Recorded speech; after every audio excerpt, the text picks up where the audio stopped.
Punarvasu is the most sociable sign. समाज में कैसे रहना है, ये जो डिफिनेशन बनती है ना, वो एक्चुअली पुनर्वसु में ही बनती है. That is what I'm trying to say. कि वो समाज में कैसे रहते हैं, उनकी क्या इमेज है, and what is happening behind. Okay, एक बार कर लो पूरा, हाँ, है ना? हाँ, तो मिलेगा कुछ. हाँ. ठीक है. देखो, पुनर्वसु में ना आइडियोलॉजीज बड़ी मैटर करते हैं यहाँ पे, क्योंकि एक तो पहली चीज कि एक माँ का नक्षत्र है, पहली बात तो है. ठीक है, और वो कोई नॉर्मल माँ नहीं है, वो सूर्य की माँ है. और सूर्य की माँ होना कोई मजाक बात नहीं है. मतलब सूर्य जो आइडियलिज्म के पीक है, उसकी माँ है माँ आदित्य. ठीक है, तो इसलिए मुझे हाईली डाउट है कि अगर पुनर्वसु किसी भी एंगल से इस तरह से इन्वॉल्व हो सकता है, और होगा तो उसके दूसरे कारण होंगे. पुनर्वसु से वो चीज नहीं आ रही होगी, पहली चीज तो है. पुनर्वसु में रीजेनरेटिव शक्तियां हैं. अब मैं यहाँ पे थोड़ा सा साइडवेज जाना चाहूंगा और मैं योग में आना चाहूंगा. योग में एक चक्र होता है, उस चक्र का नाम है मणिपूरक चक्र. ये नेवल रीजन के जस्ट 2 अंगुल नीचे होता है, right where you will find Virgo. एक मतलब लियो के एंडिंग और वर्गो का starting, that will be the region, है ना? अगर हम लोग नेवल को एज अ लियो समझते हैं तो उससे थोड़ा सा नीचे है. और मणिपूरक चक्र की खासियत है कि it's the maintenance centre of whole body. मतलब आपके शरीर की सारी नाड़ियां जो है ना, वो यहाँ पे आती ही आती हैं, और यहाँ से फिर वो वापस डिवाइड होती हैं.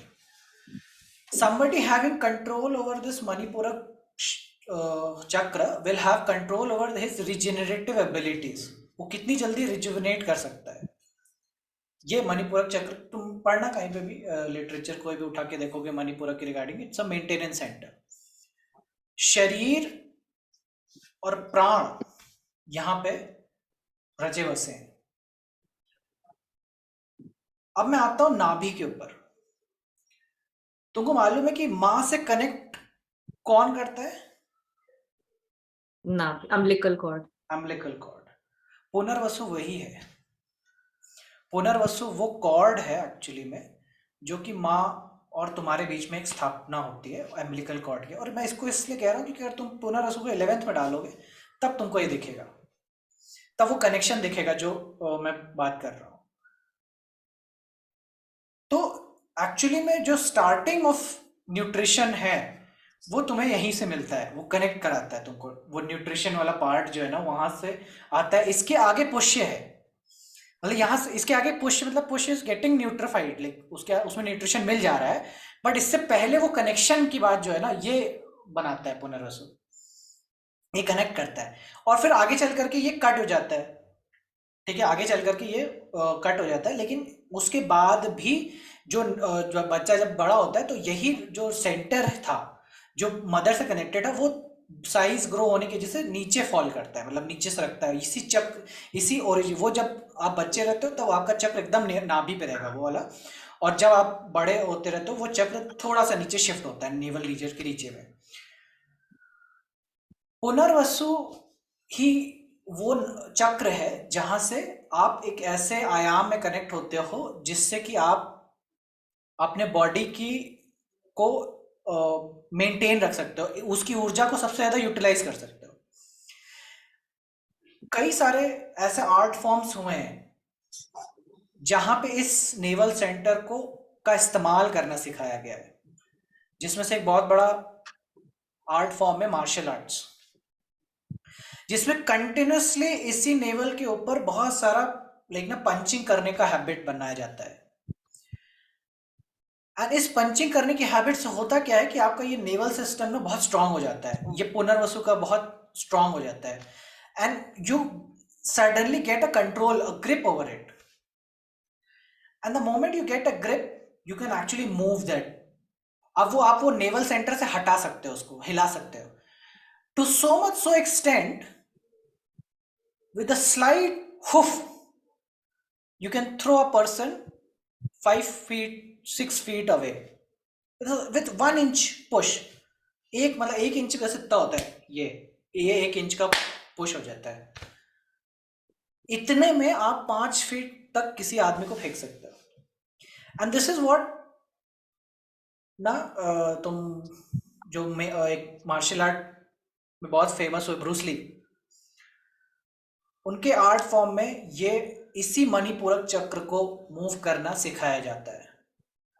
उसमें उनकी पूरी कोशिश होती है कि वो दिन भर यही ट्रेन करते हैं, वो कोशिश हो रही है कि वो नेवल एनर्जी को मूव करके पुश करा जा सके, क्योंकि ये केंद्र है पूरी ऊर्जा का, पूरे शरीर की ऊर्जाओं का केंद्र बनता है।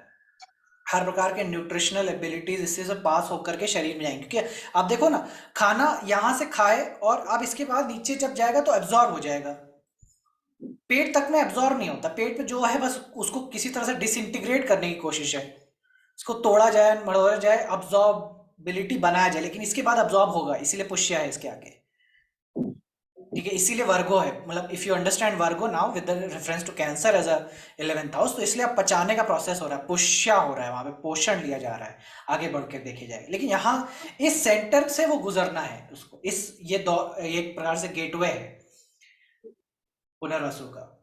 तो ये मेंटेनेंस सेंटर इतना इंपॉर्टेंट है, लेकिन अब once you move this centre then you should not actually move your body then as much if you want to live longer, क्योंकि एक बार ये सेंटर हिला नहीं अपनी जगह से, you have excessive amount of power in your body. लेकिन अगर आपने बॉडी का इस्तेमाल किया तो ये पावर आपको खा जाएगी, यही सेंटर आपका, क्योंकि डिसबैलेंस हो चुका है। एक वो होता है, आप सुने होंगे कहीं कि नाड़ी उधड़ गई है, मतलब गांव में आप सुनते होंगे कि किसी किसी की नाड़ी उखड़ गई है, दिस इज व्हाट नाड़ी इज। यही है वो नेवल सेंटर जहां से नाड़ियां उखड़ती हैं। And you will find people having Punarvasu में केतु हो तो नाड़ी उखड़ने का प्रॉब्लम बहुत है, नेवल सिस्टम में चीजें खराब हो जाती हैं। क्यों, क्या हो रहा है, क्योंकि नेवल सिस्टम अभी पुनर्वसु में मून हो तो भी ये होता है, मूवेबल हो जाएगा ना पुनर्वसु के उसमें जाते ही, ये नाड़ी मूवेबल हो जा रही है, समझ रहे हो। सो मणिपूरक चक्र है ये, the centre of rejuvenation and centre of, इसीलिए योग में जब हम आते हैं तो इसी के अंदर से जो साउंड आता है वो आ का साउंड है, आ। इफ यू स्पीक, जोर से आ बोलो, पेट खाली हो, 3 घंटे पहले कुछ नहीं खाया हो, पानी भी ना हो, सुबह फ्रेश होके बैठे हो आप, you will speak if a sound strongly, you will find your navel region is getting। और सारे योगी धर्मात्मा मंत्र शक्ति, सारी शक्ति एक्चुअली इसी बात पे फोकस होती है कि ये जो मंत्र की ऊर्जा है ना वो यहां पहुंच जाए, जो मंत्र का साउंड है, क्योंकि once a sound reaches your navel centre, क्योंकि एक ऐसा सेंटर है जिससे होल बॉडी रिवर्बरेट करती है, होल बॉडी न्यूट्रिशन पाती है। अगर यही साउंड का पावर अगर यहाँ पे पहुंचा तो वो पूरे बॉडी में रिवर्बरेट कर जाएगा। So there is this story of Palani Swami. Palani Swami is a Velliangiri hills mountains में वो रहते थे, and he used to like ना sit in a long duration तक वो पोस्चर में रहते थे। सो ज्यादा, और उनके जहाँ वो रहते तो उसके पास में कोई मंदिर वंदिर भी था, तो पुजारियों को थोड़ी दिक्कत होने लग गई। पुजारियों को लगा कि ज्यादा से ज्यादा लोग जो आ रहे हैं ना मंदिर में वो अब हमारे तरफ कम आते हैं और इसके पलनी स्वामी के उधर ज्यादा जाते हैं। तो दीज प्रीस्ट को कोई मुद्दा चाहिए था कि किसी तरह से इसको यहाँ से भगाया जाए. So what they did is they called a panchayat, and in that panchayat they asked the sarpanch that this guy actually takes name of Shiv when he is pooping. So technically they are speaking one should not take the name of Shiva when you are doing a shit. So इस बात से उनको problem थी. पलनी स्वामी came there because उनको कोई फर्क नहीं था.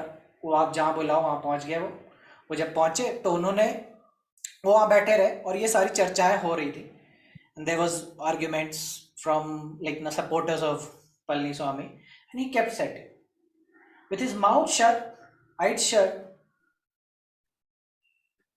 and everybody over there experienced something that was beyond their understanding. Is that the sound?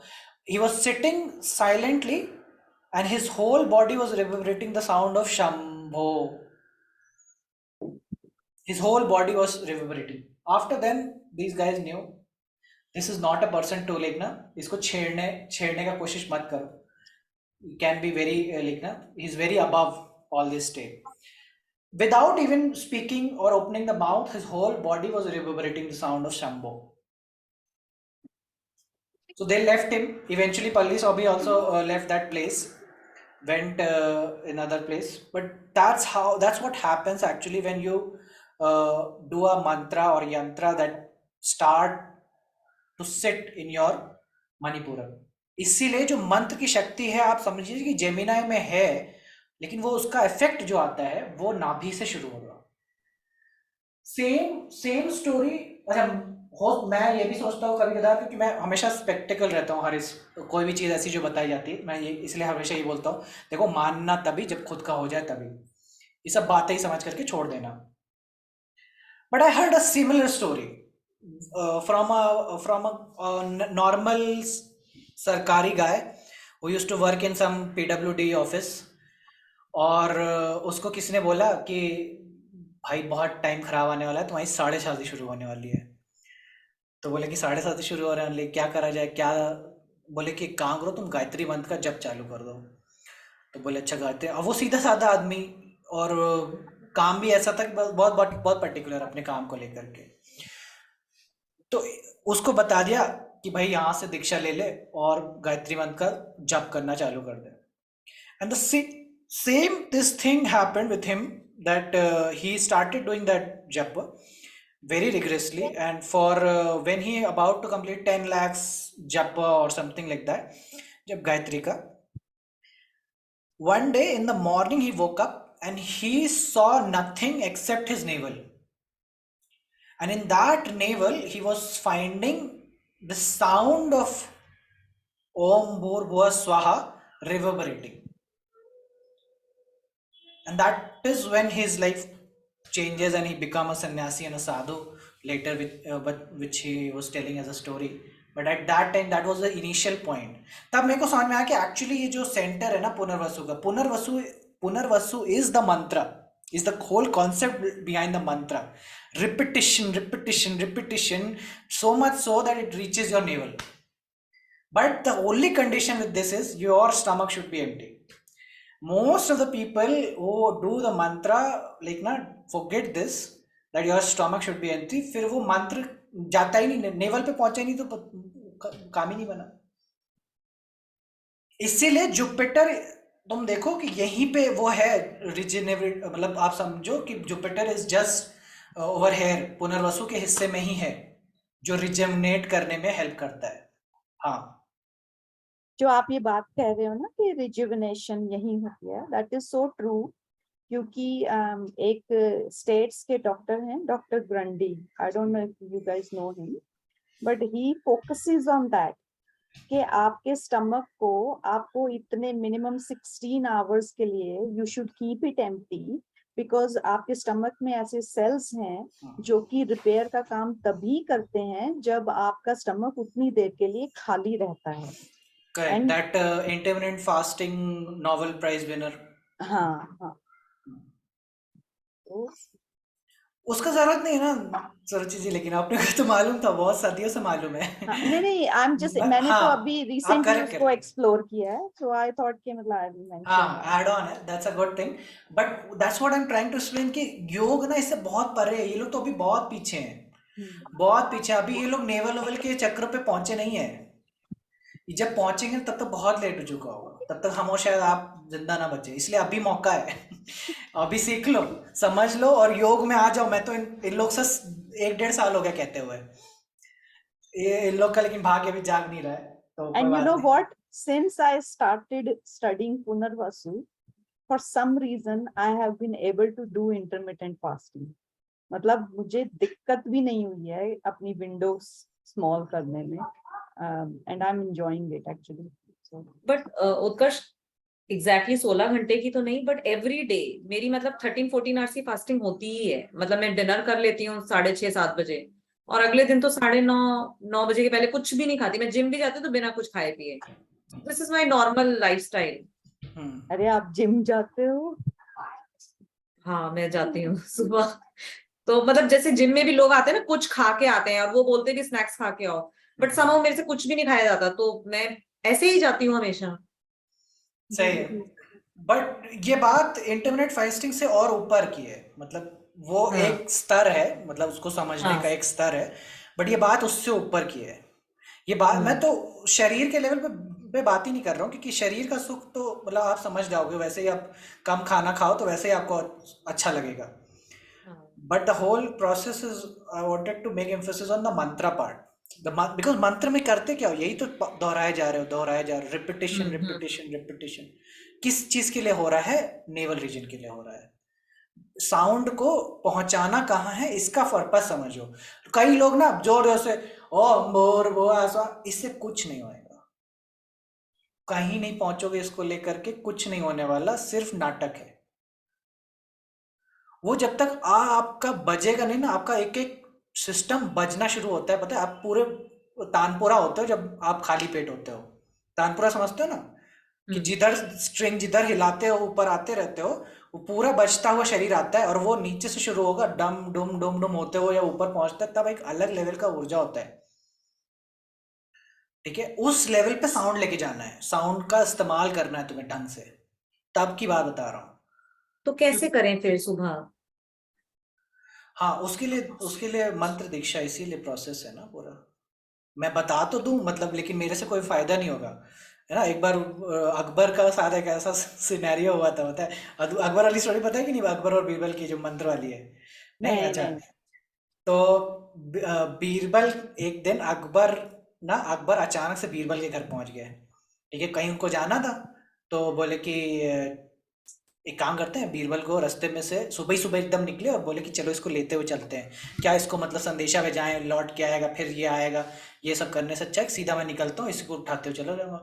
चलो, अब अकबर पहुंचे बीरबल, अब बीरबल की झोपड़ी, और उस झोपड़ी में उसकी पत्नी आई दौड़ दौड़। अब पत्नी तो हैरान परेशान, भाई साहब पूरा पूरा राजा आ गया तो दरवाजे पे। ऐसा तो कभी किसी के देश, अब सारे मोहल्ले वाले देख रहे हैं घेर करके कि राजा इनके घर क्यों आ गए हैं? राजा तो चाहते तो बुला ले, राजा तो इतना पावरफुल आदमी है। अब अकबर दरवाजे पे खड़े, बोले बीरबल को बुलाओ, उसको चलना है। अब पत्नी बहुत दुविधा में कि यार ये कर रहे हैं मंत्र पूजा अपना, मंत्र करते समय इन्होंने सख्त मना किया हुआ है कि किस कुछ भी कोई बोले मर भी जाए कोई तो हमको मत उठाना, ऐसा उनका बीरबल का था ये स्टेटमेंट। अब पत्नी जी फंसे, अब पत्नी जी बार बार जाए देखें कि कितना मिनट हो गया, 15 मिनट बीत गए, अभी आधा घंटा और बचा है, इतनी देर में तो वो हो जाएगा।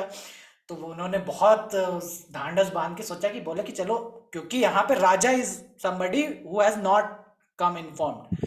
ठीक है, तो he can she can say ना कि भैया रुको, अभी आप इरेगुलर टाइम पे आए हो। तो वो राजा के बोलते कि महाराज आप 15 मिनट वेट कर लीजिए, बीरबल मंत्र कर रहे हैं, और मंत्र करने के पश्चात वो ही किसी से भी मिलते हैं और बोलते हैं, और उन्होंने सख्त मना किया। अकबर वॉज अंडरस्टैंडिंग की बोले ठीक है हम बैठते हैं, हम इंतजार करेंगे। और राजा बैठा हुआ है और सारे मोहल्ले वाले देख रहे हैं उसको।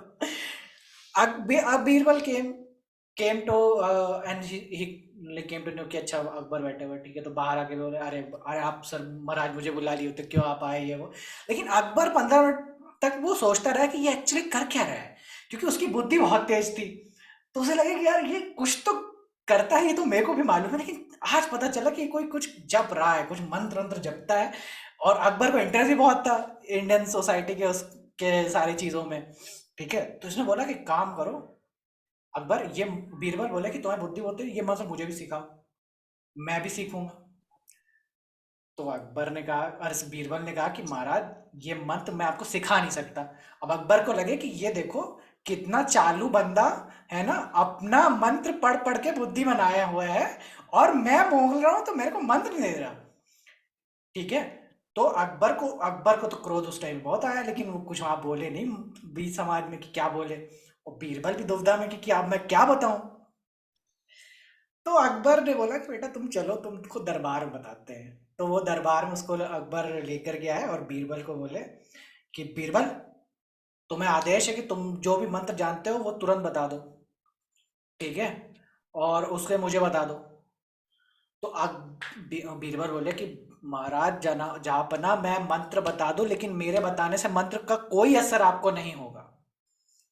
तो बोले कि ऐसा कैसे नहीं होगा, होगा क्यों नहीं होएगा।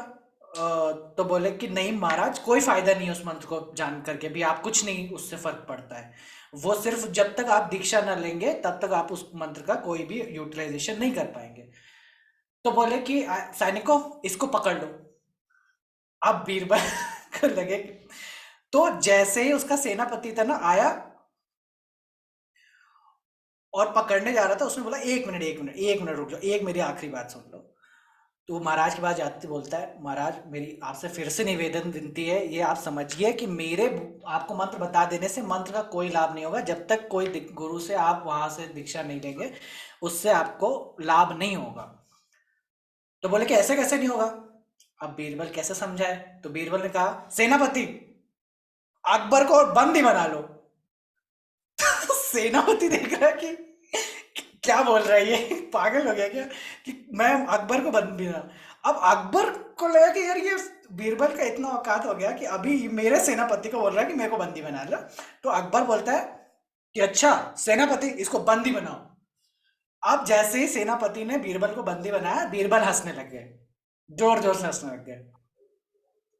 तो अकबर क्योंकि जानता तो था कि ये बीरबल है बहुत शातिर, ये कुछ तो ड्रामेबाजी कर रहा है, तो उसको जाते जाते बोलते तुम हंसे क्यों। बोले कि मैं महाराज यही तो समझाना चाह रहा था कि राजा अगर आप है तो आपके कहने से वो सेनापति ने काम किया, और मेरे कहने से सेनापति ने बिल्कुल काम नहीं किया। यही मैं समझाना चाह रहा हूं आपको तब से कि मंत्र गुरु का है, उसके कहने से वो काम करेगा और मेरे कहने से काम नहीं करेगा, ठीक है। तो this is the story about diksha. तब वो अकबर हंसे, हाँ ठीक ठीक समझ गया, मैं समझ गया।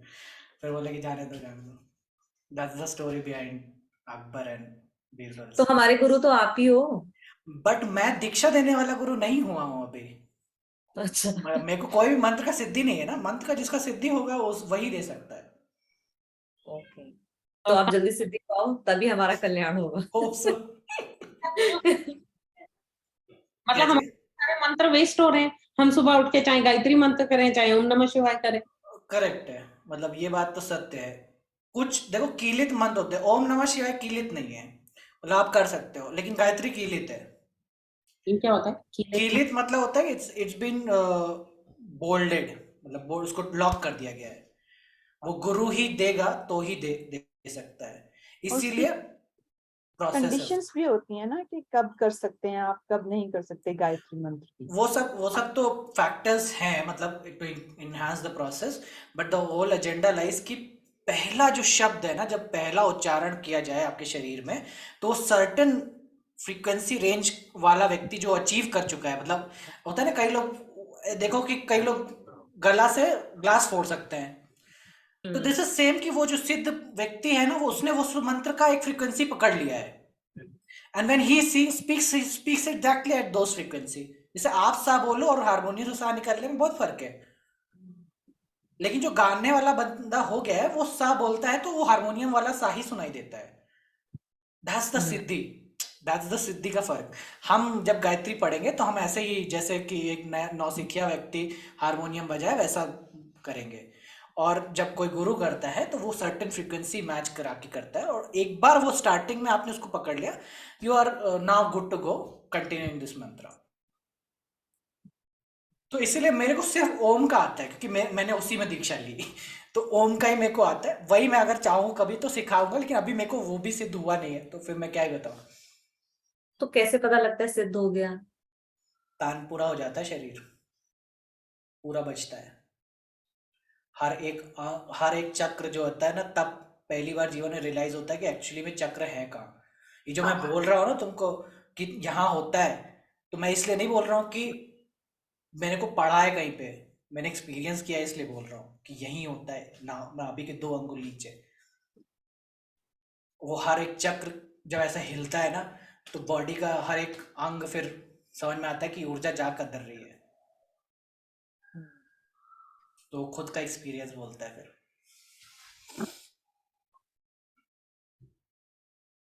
पूर्वा, तेरा सुबह का सब वेस्ट हो गया है। वेस्ट तो नहीं होगी, मंत्र से नहीं हो रही है। मैं एक बार गायत्री किया था, मतलब दीपांशु सर का स्टार्टिंग में, मतलब मैं बचपन से ही एक्चुअली बहुत सारा चीज़ ट्राई किया हुआ है।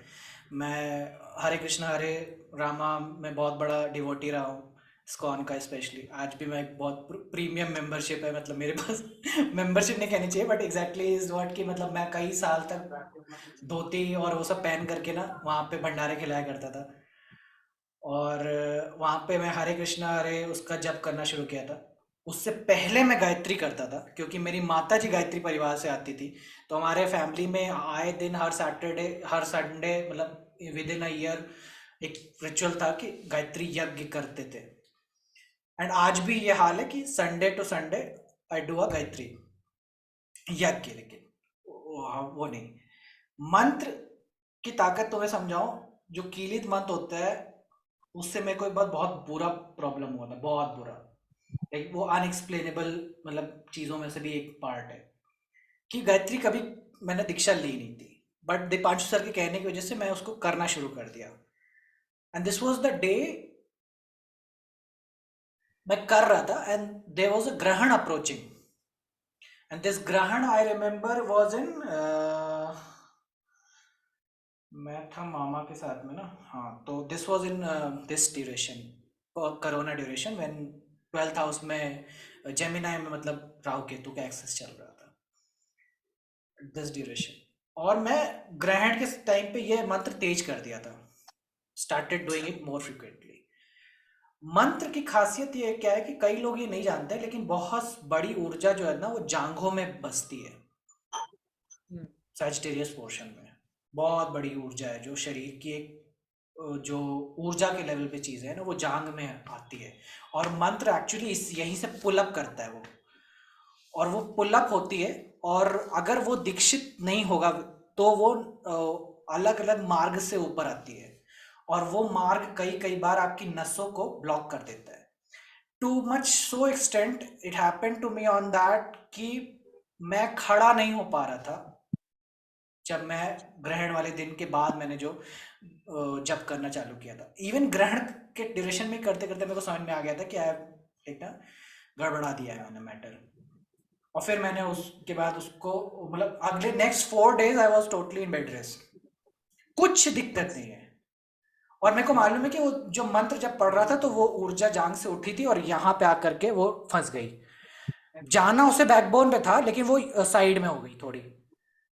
और क्योंकि ऊर्जा के केंद्र होते हैं कई सारे, और वो कहीं पे भी ब्लॉक हो सकती है। अब वो ब्लॉक होने की वजह से मैं उस अब सही से खड़ा नहीं हो पाता, मतलब मैं उठता था तो ऐसे ऐसे उठ रहा था, ऐसे ऐसे उठ के ऐसे ऐसे कर रहा था, क्योंकि वो पूरा ना जकड़ा हुआ था इस तरीके से। और कोई इश्यू नहीं था, मतलब ना कहीं मैंने वजन उठाया हो, ना कोई कुछ किया हो।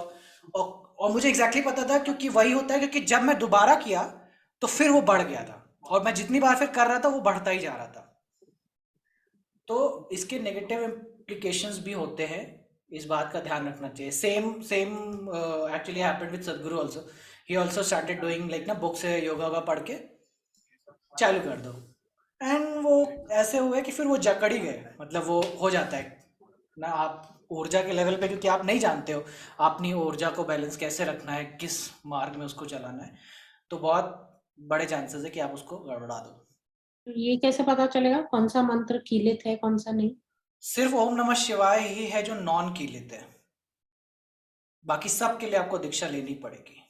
बिना दीक्षा लिए काम करता नहीं है, वो फल नहीं आएगा, मतलब उसका यज्ञ कर लो, मतलब गायत्री का मैं यज्ञ देखा है, पावरफुल होता है, यज्ञ करने से वो काम करता है, बट वो मंत्र लेकिन नहीं यज्ञ, क्योंकि बाहरी प्रोसेस है, प्योरिफिकेशन का प्रोसेस है, माइंड के लिए अच्छा है, सारी चीज़ों के लिए अच्छा है। इंटरनल जो जाना है वहां पे आपको पता है कि वो मणिपूरक चक्र में नेवल सेंटर में जाना है उसने, that is why Punarvasu is there. तो अब जैसे मतलब ओम नमः शिवाय है बट वो भी कर लेते हैं क्या है ये महामृत्युंजय? नहीं काम करता, अच्छा। ऐसे काम नहीं करता है। मंत्र इज वेरी लाइक, तुमको तुमको मतलब मैं बता तो रहा हूँ, तुमको आ का भी पता था कि साउंड कहाँ से आता है, इससे पहले नहीं पता था ना, तो फिर सोचो कि तुम कितने मिस्टेक कर रहे हो। जब तक तुम इतना प्रोफेशन ना हो जाए कि नाम सुन के ना तुम्हारे कान में वाइब्रेशन हो कि यार ये आ इतनी जोर से चिल्ला रहा है, इसका नाम का ये प्रेडिक्शन है, क्योंकि ध्वनि का इस लेवल पे वो होना चाहिए ना तुम। अरे मैं कैसे समझाऊं यार, बहुत बड़ा टॉपिक है ये। वेद का एक और अंग है, जिस तरह से ज्योतिष एक पूरा अंग है ना, वेद का एक और अंग है जिसमें व्याकरण, छंद और इसके बारे में पढ़ाया जाता है, और उसमें इन्हीं साउंड्स की चर्चा है। ये जो तुमको हनुमान चालीसा और ये जो दिख रहा है, ये हनुमान जी की तारीफें करने के लिए पुल नहीं बांधे गए हैं, इनकी लय पद्धति है। वो जटाटवी गलत जुलब आप कैसे भी पढ़ो, आप एक सीक्वेंस में ही पढ़ने वाले हो, वो साउंड से बांधा गया है। उस साउंड को बांधने के चक्कर में बहुत बहुत रिसर्च चाहिए, मतलब वो कोई बहुत जो साउंड वाइब्रेशन लेवल पे बहुत एक्टिव होगा ना, वही कर सकता है। ये धनिष्ठा नेटिव कर सकता है बस, तो धनिष्ठा नेटिव को ध्वनि का बहुत अच्छा ज्ञान हो जाता है। पॉइंट ये है कि तो फिर अगर ये सारी चीजें मतलब जैसे हनुमान चालीसा हम पढ़ते हैं वो भी ऐसे ही है? नहीं, हनुमान चालीसा इज ओपन, अच्छा। जितनी स्तुति वाला पार्ट है ना दैट इज केप्ट ओपन, उसके बहुत मतलब वाइड स्प्रेड रिजल्ट भी नहीं देना है उसने, और काम भी करता है। अच्छा तो मतलब जो हम ये वाली चीजें पढ़ते हैं जैसे मेरे को आई थिंक नमामि ग्रहण के टाइम पे ये और रुद्राष्टकम अपने आप याद हो गया था। मतलब मुझे नहीं पता कैसे याद हुआ पर वो हो गया था। मैं हम्म। कर तो मैं ओम नमः शिवाय रही थी ग्रहण के टाइम पे जो लास्ट ग्रहण हुआ था दिवाली के आसपास, चंद्र ग्रहण। बट उसके बाद मुझे ये याद हो गया था क्योंकि नेक्स्ट डे वो पंडित जी कुछ पूजा हो रही थी तो हम कर रहे थे तो वो बोल रहे थे और मैं साथ साथ उनके बोल रही थी। बोला आपको ये आता है? मैं कहा वो तो मुझे भी नहीं पता कैसे आता है पर हम्म। ये वाली सारे करने हैं नहीं करने हैं मतलब व्हाट इज स्तुति वाला पार्ट चलता है, देखो मंत्र नहीं होना चाहिए, बस मंत्र बहुत अलग तरीके से साउंड ही करते हैं वो। अब ओम एंग रिंग क्लिंग इसमें कोई लॉजिक नहीं है, देखो जहाँ लॉजिक नहीं है ना समझ जाओ ये मंत्र है, क्योंकि वो एंग अलग तरीके से बोलना है, हीम अलग तरीके से होता है, क्लिंग बहुत अलग जगह से आएगा। एंड दैट इज वाई आप मंत्र मतलब अगर आपको अच्छे से उच्चारण नहीं आता है तो आप मंत्र नहीं करिए क्योंकि नहीं वो करिए, मत आपको करिए, बिल्कुल नहीं हाँ करने का। बता तो रहा हूँ, जो कॉन्सेप्ट मैं तुमको लेके जा रहा हूँ, पुनर्वसु ही मंत्र है, और मंत्र कहाँ पे बैठना है उसने, उसको नाभि पे बैठना है, और नाभि पे आप कोई भी चीज बैठाओगे वो बहुत खतरनाक होने वाली है, वो पागल भी बना सकती है आपको, रिवर्बरेट इतना उसका होने वाला है। और एक और चीज है जो हम मंत्र करते हैं जैसे अगर ओम नमः शिवाय भी कर रहे हैं तो ये बोल के किए जाते हैं या ये मतलब साउंड निकलनी होती है कि नहीं निकलनी होती? वही है ना कि अब देखो साउंड का सेंस है, तो अब ओम बोलना में ओम नहीं है वो एक्चुअली, ओम नहीं। आम है वो। हाँ। नीचे से उठता है ऊपर आता है, यहाँ पे आता है नमः, वो यहाँ पे बैठेगा, जहाँ पे अंग की बंदी आएगी वो यहाँ बैठेगा, वो ये इसी का वो, क्योंकि शिव के जितने मंत्र हैं वो तीसरी बिंदी तक नहीं जाते हैं, वो हमेशा गले के उस तक रह जाते हैं। तो whole purpose is to increase the power, क्योंकि शिव के जितने ही हैं वो मतलब कि एक प्रकार से लाइफ फोर्स को बढ़ाने की कोशिश है, ठीक है। तो एरी स्ट्रॉन्ग कर रहे हैं शिव के जितने भी मंत्र हैं, तो ओम नमः शिवाय इन सब में वो अलग लय पद्धति से वो आते हैं। तो एक बार उसका सेंस होना चाहिए, मतलब आप, मतलब बहुत इंपॉर्टेंट है कि आप होश में भी करो इसको, हर एक जो बजता है ना वो समझ में आए। मिस मतलब मेरा तो कॉन्सेप्ट सिंपल है। मैं अगर 21 बार भी कर रहा हूँ तो मेरे को ये होना चाहिए कि हर 21 बार होश में होना चाहिए। एक बार भी मतलब होता है ना, माइंड इधर उधर भाग जाता है, वो भूल गए, नीचे वाला किया फिर बीच वाला गायब है, फिर यहीं आ गए, फिर याद आया कि नीचे वाला छूट गया, तो फिर मैं उसको काउंट नहीं करता, फिर मैं नेक्स्ट को काउंट करूंगा जिसमें पूरा होश से आए। तो ये सब बातों का बहुत ध्यान रखना होता है, इसीलिए दीक्षा लिया जाता है अच्छे से। गुरु से दीक्षा लो और जो मंत्र में सिद्ध हो उसमें, और सब लोग सिद्ध भी नहीं होते, इसलिए गायत्री परिवार से लो। वहाँ वहाँ पे बहुत सारे लोगों को मैंने देखा है कि गायत्री सिद्ध है उनको, तो गायत्री सिद्ध करके आपको दीक्षा दे देंगे, फिर आप करते रहो, फिर आपको एक्सपीरियंस भी होंगे फिर अच्छे खासे। अच्छा, एक मैंने बात सुनी है कि मंत्र जो है जब आप बोलते हो, मतलब जब आप साउंड मेक करते हो उसका, या फिर आप उसको मुंह में बोल रहे हो तो आवाज इतनी नहीं है, या फिर आप उसको बगैर जबान हिलाए मंत्र बोल रहे हो, हाँ तो that is the best way to do it. हाँ, is it best true? Way to do it, but वो बेस्ट वे होता नहीं, मतलब आप पहुंच नहीं पाते हो वहां तक, वो स्टेज आपको पहुंच नहीं। That is what it says कि वो बैठे हुए हैं, मुंह हिला नहीं रहे हैं, स्वयंभू का साउंड आ रहा है, पलनी स्वामी। दैट इज मंत्र सिद्धि ना, वो मंत्र सिद्धि पहुंच गई है कि अभी जरूरत नहीं है, वो उनके रिवर्बरेशन है, वो अब पूरी बॉडी का रिवर्बरेट हो रही है उसी साउंड से। तो अब जरूरत नहीं है बोलने की, लेकिन स्टार्टिंग में तो जरूरत लगेगी ना, जब तक साउंड वहां नहीं पहुंचा है। तो वो आप सोचते हो कि आप माइंड में पढ़ रहे हो, एक्चुअली वो फिर गलत है, वो माइंड में तो साउंड ले जाना ही नहीं था ना, माइंड के अपोजिट में लेके जाना है। तो ये सब कॉन्सेप्ट है। चलो कहाँ चले आए, मणिपूरक चक्र, द मेंटेनेंस सेंटर, ठीक है।